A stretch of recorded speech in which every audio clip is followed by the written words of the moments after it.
ഓം നമോ നാരായണായ നമ. സ്വാമിയേ ശരണമയ്യപ്പ. നമസ്കാരം. എല്ലാ പ്രിയപ്പെട്ട പ്രേക്ഷകർക്കും തൃപ്പാദമഠം യൂട്യൂബ് ചാനലിൻ്റെ ഏറ്റവും പുതിയൊരു വീഡിയോയിലേക്ക് സ്വാഗതം. ഇന്ന് പറയുന്ന വിഷയം, ഈ വിഷു കൈനീട്ടം പോലെ ഭാഗ്യം വന്നു ചേരുകയാണ് ഒരു 7 നക്ഷത്ര ജാതകർക്ക്. ഐശ്വര്യത്തിൻ്റെയും സമ്പൽ സമൃദ്ധിയുടെയും പ്രതീകമായിട്ട് വരുന്ന വിഷുദിനം, അതോടനുബന്ധിച്ച് 7 നക്ഷത്ര ജാതകർക്ക് സമ്പന്ന യോഗം വന്നു ചേരുന്നതായിരിക്കും. 2026 ഏപ്രിൽ 15 മുതൽ 41 ദിവസത്തേക്കാണ് ഈ ഫലങ്ങൾ ഈ 7 നക്ഷത്ര ജാതകർക്കും സാധ്യമാവുന്നത്. സൂര്യൻ മേടം രാശിയിലേക്ക് പ്രവേശിക്കുന്ന ഒരു സമയം കൂടിയാണ് വിഷു ആഘോഷിക്കുന്നത്. ഇതുകൂടാതെ ഈ വിഷയത്തിലേക്ക് കടക്കുന്നതിന് മുൻപ് ചാനൽ ആദ്യമായി കാണുന്നവർ ചാനൽ ഒന്ന് സബ്സ്ക്രൈബ് ചെയ്യുകയും അടുത്തുള്ള ബെൽ ബട്ടൺ ആളെന്നുള്ളത് തിരഞ്ഞെടുക്കുകയും ചെയ്യുക. കൂടാതെ വീഡിയോ കാണുന്നവർ വീഡിയോ മുഴുവനായിട്ടും കാണുവാൻ ശ്രമിക്കുക.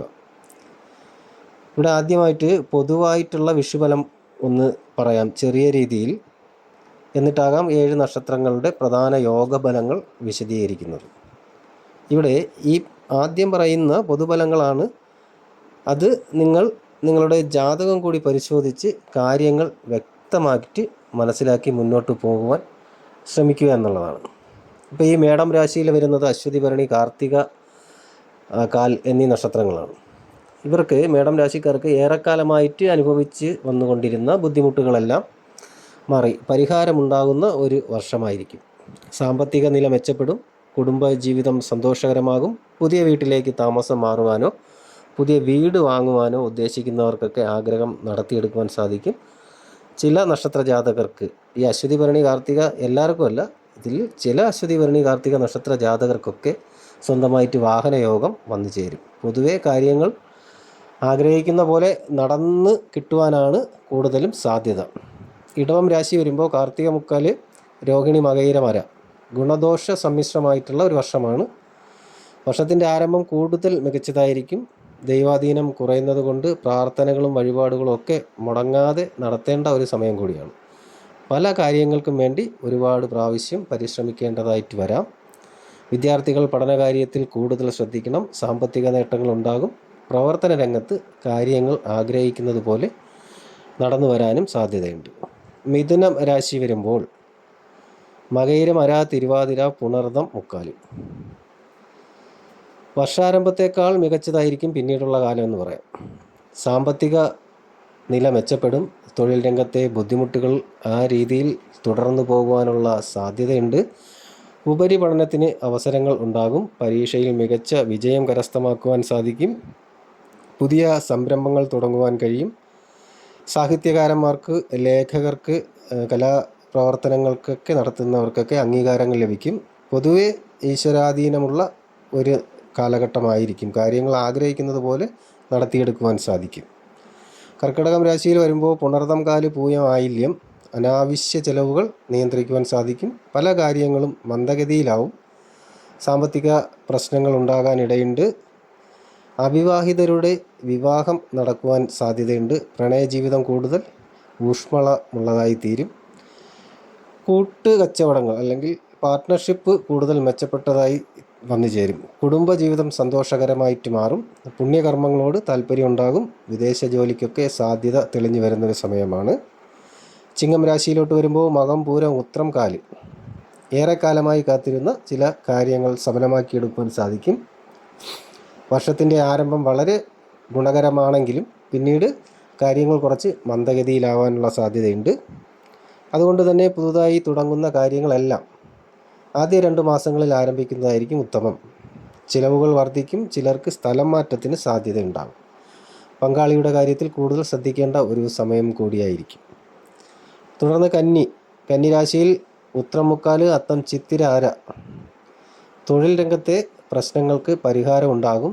ഏറെക്കാലമായിട്ട് പരിശ്രമിച്ചു കൊണ്ടിരുന്ന പല കാര്യങ്ങളും സഫലമാക്കിയെടുക്കുവാൻ സാധിക്കും. കുടുംബ സ്വത്ത് ഭാഗം ചെയ്ത് കിട്ടും. ബിസിനസ് ലാഭത്തിൽ വന്നു ചേരും. പങ്കാളിയെ കൊണ്ട് പല നേട്ടങ്ങളും പ്രതീക്ഷിക്കാം. വരുമാനത്തിൽ നിലവിലെ വരുമാനത്തിൽ വർധനവുണ്ടാകും. സർക്കാർ ജീവനക്കാർക്ക് സ്ഥലമാറ്റം ലഭിക്കുവാനിടയുണ്ട്. ആരോപണങ്ങൾ, അപവാദങ്ങൾ എന്നിവയൊക്കെ കേൾക്കാനിടയുള്ള കാര്യങ്ങളിൽ നിന്ന് കുറച്ചൊന്ന് ശ്രദ്ധിച്ച് വിട്ടുനിൽക്കുന്നതായിരിക്കും ഉത്തമം. തുലാം രാശിയിൽ ചിത്തിരാര, ചോതി, വിശാഖം, കാല്. വർഷത്തിൻ്റെ തുടക്കത്തിൽ കൂടുതൽ ഭാഗ്യമുണ്ടാവുമെങ്കിലും പിന്നീട് ചില ബുദ്ധിമുട്ടുകൾ നേരിടേണ്ടി വരാനും സാധ്യതയുണ്ട്. ഉദ്യോഗാർത്ഥികൾക്ക് പുതിയ ജോലിയിൽ പ്രവേശിക്കാൻ സാധിക്കും. കുട്ടികളില്ലാത്തവർക്ക് സന്താന ഭാഗ്യത്തിന് യോഗമുള്ള സമയമാണ്. ചെയ്യുന്ന എല്ലാ ബിസിനസ്സുകളിലൂടെയും ലാഭം നേടാനാകും. എതിരാളികളെ വശത്താക്കുവാൻ കഴിയും. ആരോഗ്യ നിലയിൽ തൃപ്തികരമായി തന്നെ മുന്നോട്ട് കൊണ്ടുപോകാൻ സാധിക്കും. വൃശ്ചികം രാശിയിൽ വിശാഖം, മുക്കാൽ, അനിഴം, തൃക്കേട്ട എന്നീ നക്ഷത്രങ്ങളാണ്. തുടക്കത്തിൽ സാമ്പത്തികമായിട്ട് ഏറെ ബുദ്ധിമുട്ടുകൾ നേരിടേണ്ടി വന്ന ഒരു സമയമായിരിക്കും. എന്നാൽ പിന്നീട് കാര്യങ്ങൾ അനുകൂലമായി മാറും. ഈശ്വരാനുകൂല്യവും ഭാഗ്യവും കൊണ്ട് കാര്യങ്ങൾ പ്രതീക്ഷിക്കുന്നത് പോലെ നടക്കും. വരുമാനത്തിൽ വലിയ മുന്നേറ്റം ഉണ്ടാകും. പേരും പെരുമയൊക്കെ വർദ്ധിക്കും. മക്കളുടെ നേട്ടങ്ങളിൽ അഭിമാനിക്കുവാൻ സാധിക്കും. കുട്ടികളില്ലാത്ത ദമ്പതികൾക്ക് സന്താന ഭാഗ്യത്തിന് യോഗമുണ്ട്. കുടുംബത്തിൽ സമാധാനമൊക്കെ നിലനിൽക്കുന്ന ഒരു സമയം കൂടിയാണ്. തുടർന്ന് ധനുരാശി, മൂലം, പൂരാടം, ഉത്രാടം, കാല്. വർഷത്തിൻ്റെ ആരംഭത്തിൽ കാര്യങ്ങൾ അനുകൂലമാണെങ്കിലും പിന്നീട് പല കാര്യങ്ങൾക്കും തടസ്സമുണ്ടാകാനും സാമ്പത്തിക ക്ലേശങ്ങൾക്കും സാധ്യതയുണ്ട്. സർക്കാർ ജീവനക്കാർക്ക് സ്ഥലമാറ്റം ഉണ്ടാവാൻ ഇടയുണ്ട്. വാഹനത്തിന് വേണ്ടിയിട്ടുള്ള ചെലവുകൾ വർദ്ധിക്കും. ധാരാളം യാത്രകൾ ആവശ്യമായിട്ട് വരും. ആരോഗ്യകാര്യങ്ങളിൽ കൂടുതൽ ശ്രദ്ധ ആവശ്യമാണ്. മറ്റുള്ളവർ തെറ്റിദ്ധരിക്കുവാൻ ഇടയുണ്ട്. ചില പ്രവർത്തനങ്ങളുടെ ഫലമായിട്ട്, ചില പ്രവൃത്തിയുടെ ഫലമായിട്ട്, വാക്കുകളുടെ ഫലമായിട്ടൊക്കെ മറ്റുള്ളവർ തെറ്റിദ്ധരിക്കുവാൻ സാധ്യതയുണ്ട്. തുടർന്ന് മകരം രാശി, ഉത്രാടം, മുക്കാല്, തിരുവോണം, അവിട്ടം, അര. അത്ര മികച്ചതല്ലെങ്കിലും പിന്നീട് വലിയ നേട്ടങ്ങൾ ഉണ്ടാകുന്നതാണ്. അവിവാഹിതരുടെ വിവാഹം നടക്കും. പുതിയ സംരംഭങ്ങൾ ആരംഭിക്കും. സാമ്പത്തിക ക്ലേശങ്ങൾ പരിഹരിച്ച് മെച്ചപ്പെട്ട നിലയിലേക്ക് മാറും. ഈശ്വരാനുകൂല്യമുള്ള കാലമായതുകൊണ്ട് തന്നെ കാര്യങ്ങൾ ആഗ്രഹിക്കുന്നത് പോലെ നടത്തിയെടുക്കുവാൻ സാധിക്കും. കുടുംബജീവിതം സന്തോഷകരമായിട്ട് മുന്നോട്ട് പോകും. സ്ഥാനക്കയറ്റം ലഭിക്കും. ആരോഗ്യനില തൃപ്തികരമായിരിക്കും. തുടർന്ന് കുംഭം രാശി, അവിട്ടമര, ചതയം, പൂരുരുട്ടാതി. സാമ്പത്തിക ഞെരുക്കം ഉണ്ടാകും എന്നുള്ളതാണ്. വിദ്യാർത്ഥികൾക്ക് പഠനകാര്യങ്ങളിൽ കൂടുതൽ ശ്രദ്ധിക്കേണ്ട സമയമാണ്. സാഹിത്യകാരന്മാർക്കും ലേഖകന്മാർക്കും ഈ വർഷമെന്ന് പറയുന്നത് ഗുണകരമായി ഭവിക്കുന്ന ഒന്നല്ല. അസുഖങ്ങൾ ബാധിച്ച് ആശുപത്രിയിൽ കഴിയേണ്ട സാഹചര്യമുണ്ട്. എല്ലാം നിറവേറ്റിയെടുക്കുവാൻ പല പ്രാവശ്യം പരിശ്രമിക്കേണ്ടതായ സാഹചര്യം ഉണ്ടാവും. സർക്കാർ ജീവനക്കാർക്ക് സ്ഥലമാറ്റത്തിന് സാധ്യത. ഈശ്വരാനുകൂല്യം കുറഞ്ഞ കാലമായതുകൊണ്ട് പ്രാർത്ഥനകൾ, വഴിപാടുകളൊക്കെ മുടങ്ങാതെ നടത്തുവാൻ ശ്രദ്ധിക്കുക. തുടർന്ന് മീനം രാശിയിൽ പൂരുരുട്ടാതി, കാല്, ഉത്രട്ടാതി, രേവതി. വീട് നിർമ്മാണം പൂർത്തിയാക്കുവാൻ സാധിക്കും. പുതിയ ചുമതലകൾ ഏറ്റെടുക്കും. സന്താന ഭാഗ്യം തെളിയും. രാഷ്ട്രീയ പ്രവർത്തകർക്ക് അധികാരലബ്ധി ഉണ്ടാകും. ഉന്നത വ്യക്തികളുടെ സഹായം തേടാനാകും. ഏർപ്പെടുന്ന കാര്യങ്ങളിലെല്ലാം വിജയം ഉറപ്പുവരുത്താം. ആരോഗ്യകാര്യത്തിൽ പ്രത്യേകം ശ്രദ്ധ ആവശ്യമായിരിക്കും ഈ ഒരു സമയം. പൊതുവെ അലസത കൂടുതലായിട്ട് തോന്നാൻ ഇടയുണ്ട്. ചിലർക്ക് ദൂരദേശത്തേക്ക് സ്ഥലം മാറ്റം ലഭിക്കും. പുതിയ വാഹനങ്ങൾ സ്വന്തമായി ലഭിക്കുകയും ചെയ്യുന്ന ഒരു സമയം. ഈ രീതിയിലായിരിക്കും ഈ വിഷുവിൻ്റെ പൊതുവായിട്ടുള്ള 12 രാശിയിൽ വരുന്ന നക്ഷത്ര ജാതകർക്ക് പൊതുവായിട്ടുള്ള ഫലങ്ങൾ എന്ന് പറയുന്നത്. ഇനി ഞാൻ ആദ്യമേ പറഞ്ഞതുപോലെ 7 നക്ഷത്ര ജാതകർക്കുള്ള ഫലങ്ങൾ നോക്കാം. ഇതിൽ ഏറ്റവും മികച്ചതായിട്ട് 7 നക്ഷത്ര ജാതകർക്കാണ് ഏറ്റവും മികച്ച ഫലങ്ങൾ ഈ വിഷു ദിനത്തോടനുബന്ധിച്ച് വന്നു ചേരുന്നത്. ആ ഒരു രീതിയിലുള്ള കാര്യങ്ങളിലേക്ക് കടക്കാം. ഈ 2026 വിഷു ദിനത്തോടനുബന്ധിച്ച് 7 നക്ഷത്രക്കാർ അവർക്കുണ്ടാകുന്ന മികച്ച ഫലങ്ങൾ നോക്കുകയാണ്. ഇവർക്കൊക്കെ പ്രതീക്ഷിക്കാത്ത തന്നെ ധനലാഭം ഉണ്ടാകും എന്നുള്ളതാണ്. സകലമാന കടബാധ്യതയിൽ നിന്നും മോചനമുണ്ടാകും. ഏത് പ്രവർത്തനത്തിൽ നിൽക്കുമ്പോഴും അല്ലെങ്കിൽ മുന്നിൽ നടത്തിയ എല്ലാ പ്രവർത്തനങ്ങളുടെയും തടസ്സങ്ങളൊക്കെ മാറിക്കിട്ടും. കൂടാതെ തന്നെ അങ്ങനെയുള്ള പ്രവൃത്തികളൊക്കെ വിജയിപ്പിക്കുവാൻ സാധിക്കുകയും ചെയ്യും. 7 നക്ഷത്ര ജാതകർ ഏതാണെന്ന് നമുക്കിനി നോക്കാം. ഇതിൽ ആദ്യമായിട്ട് വരുന്നത് ഭരണി നക്ഷത്രമാണ്. അപ്പോൾ ഈ ഭരണി നക്ഷത്ര ജാതകർക്ക് ധനപരമായിട്ട് ഉയർച്ചയിൽ വന്നു ചേരുന്നതാണ്. ലോട്ടറി ഭാഗ്യം ഉണ്ടാകുന്നൊരു സമയമാണ്.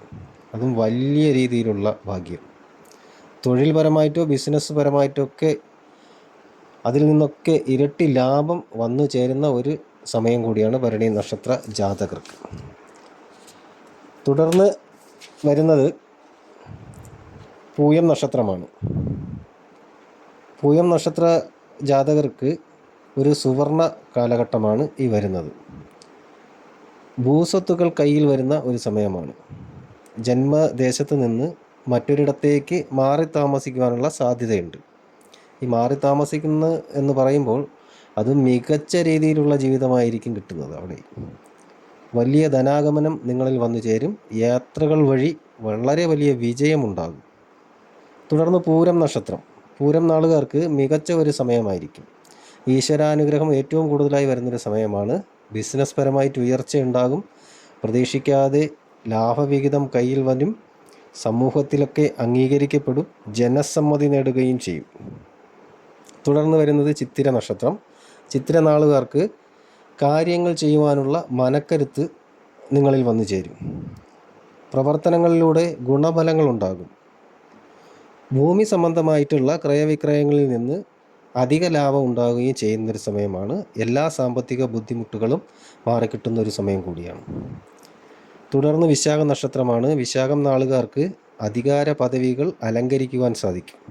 സാമൂഹിക പ്രവർത്തന മേഖലകളിൽ മുന്നിൽ നിന്ന് പ്രവർത്തിക്കുവാൻ സാധിക്കും. പല നിക്ഷേപങ്ങളിൽ നിന്നും വലിയ ലാഭങ്ങൾ ഉണ്ടാകുന്ന സമയമാണ്. വലിയ ഒരു തുകയോ അതിന് തുല്യമായിട്ടുള്ള മറ്റു വസ്തുക്കളോ സമ്മാനമായി ലഭിക്കുവാനുമുള്ള യോഗം വന്നു ചേരുന്ന വിലപ്പെട്ടൊരു സമയം കൂടിയാണ്. തുടർന്ന് വരുന്നത് അനിഴം നക്ഷത്രമാണ്.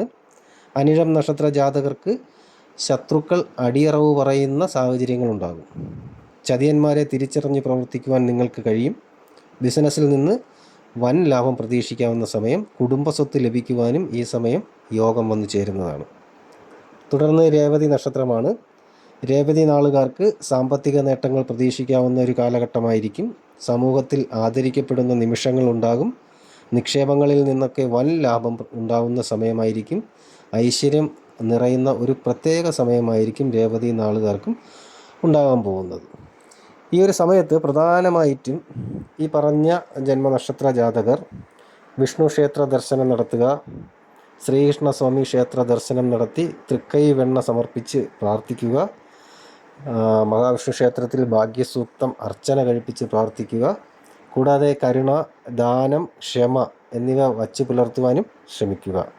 ഇതുകൂടാതെ തന്നെ ഈ ഒരു സമയം ഗണപതി പൂജ, ലക്ഷ്മി പൂജ എന്നിവ കൂടി നടത്തി പ്രാർത്ഥിച്ച് മുന്നോട്ട് പോകുവാൻ ശ്രമിക്കുക. ഫലങ്ങളൊക്കെ അതിൻ്റെ പൂർണ്ണതയിൽ നിങ്ങളിൽ തന്നെ വന്നു ചേരുന്നതായിരിക്കും. ഈ രീതിയിലാണ് വിഷുദിനത്തോടനുബന്ധിച്ച് 7 നക്ഷത്ര ജാതകർക്ക് വരുന്ന യോഗഫലങ്ങൾ എന്ന് പറയുന്നത്.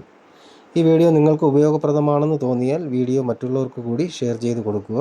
വീഡിയോ ലൈക്ക് ചെയ്യുക. കൂടാതെ നിങ്ങളുടെ വിലയേറിയ അഭിപ്രായങ്ങളും നിർദ്ദേശങ്ങളും കമൻ്റായിട്ട് രേഖപ്പെടുത്തുക. എല്ലാ നല്ലവരായ പ്രേക്ഷകർക്കും ജഗദീശ്വരൻ നല്ലത് മാത്രം വരുത്തട്ടെ എന്ന് പ്രാർത്ഥിക്കുന്നു.